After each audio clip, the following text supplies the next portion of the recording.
think the kind of artwork I do is kind of, it's something that bridges the generation of now and the past, and also is part of popular culture and almost commenting on American culture in itself.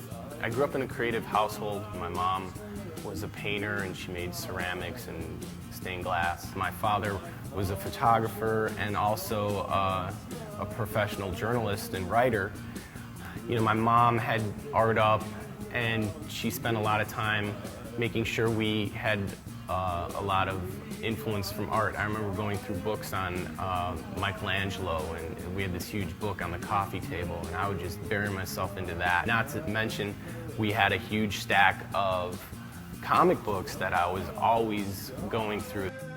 The show is called Risk and Reward, and it's a grouping of my work that I feel is really important. A lot of this stuff is only been seen by friends and family, and these are some of my most favorite pieces. This is a selection of works that we picked out to exhibit here at the Renaissance Blackstone Art Hall. And it's basically selections from different series of work that I've made. There's 21 pieces in this show. Some of them are studies, some of them I took maybe 3 years to develop. They were developed from sketches to studies to full color paintings. I love abstract expressionism, I love pop art, and these are two things that are very strong in my work.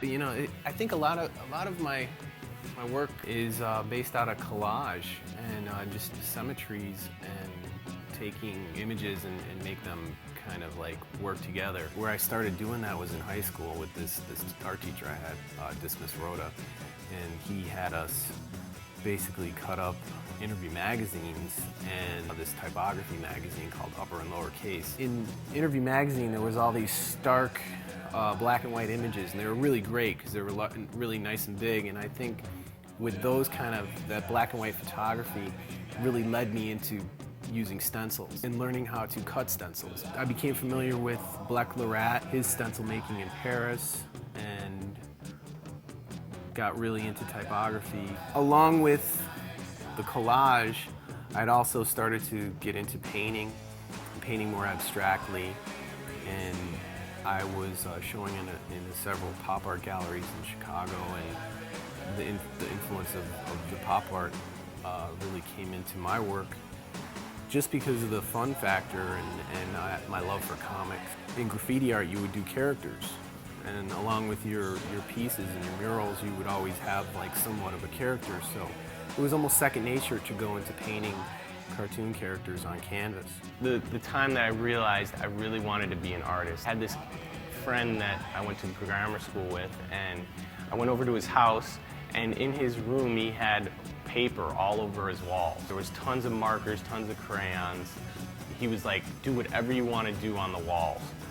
I went to town. It was like the best day ever. And I think from that moment on, it was like, there was something there about writing on walls. I ended up writing on everything and drawing on everything.